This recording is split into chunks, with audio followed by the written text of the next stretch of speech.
Life wewe hagati yo kubura igitoro hamwe no kubura inzoga wewe toruhura iki? Niko boye ndiko nani inzoga. Mweneo. Obara essence n'amazuta.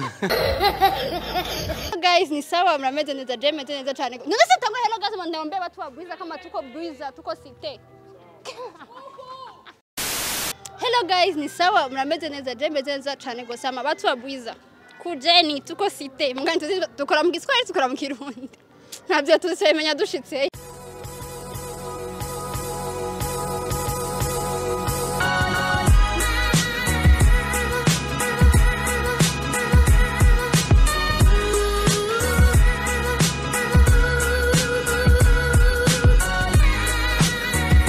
Vite?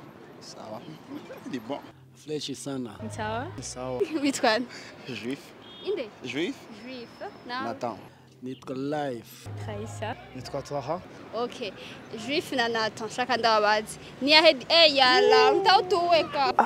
Aha. Ni ahe différence il y entre essence na mazout. Bon, essence na mazout pour le moment. Je ne kubwira. Essence niyo just ola ngwa kwanza. Essence ni mazout ni déchet à essence. Ama essence nayo ni original, produit fini.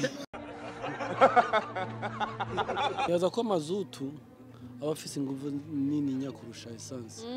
You serious? Essence ija mu modoka nono, hama mazutu akaja muri iryo modoka binini Life wewe hagati yo kubura igitoro hamwe no kubura inzoga wewe toruhura iki?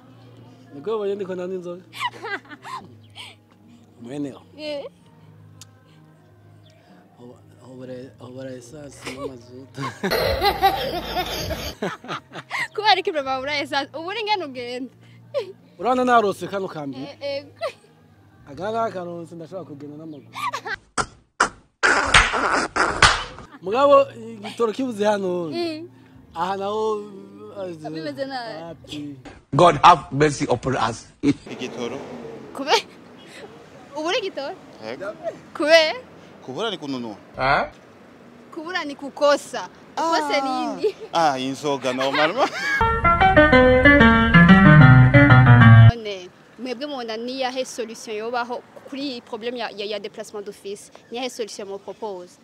De ma part, la solution nimwe c'est que bon, tout tu menye kutembea na maguru, kama sportif, tuguro turatutute udutongu tunyere twambaye nga, so turi menye kutembea. No nga tugiye mu practice tugiye na maguru, tugiye basi tugiye mu gagara, tugeze ngana maguru. Oya. Jesus is Lord. Avocat, ubona pour le moment turiko turagira sport involontaire, je dirais. None ko mweze mwavuze nayo mugiya mu nduka.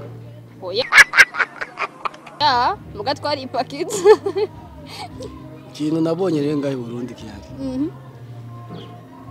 Quartier dosi naga quartier kamwe. Kuva muri ville kuja mu Kanyosho wagenda n'amaguru no kuja mu Ngagara wagenda n'amaguru.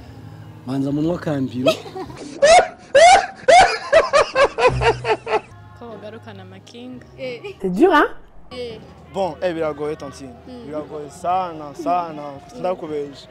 Par exemple, nka essence ou taxi atubwiye ati taxi yo kuva ngano muri jawe ngo 25 ans.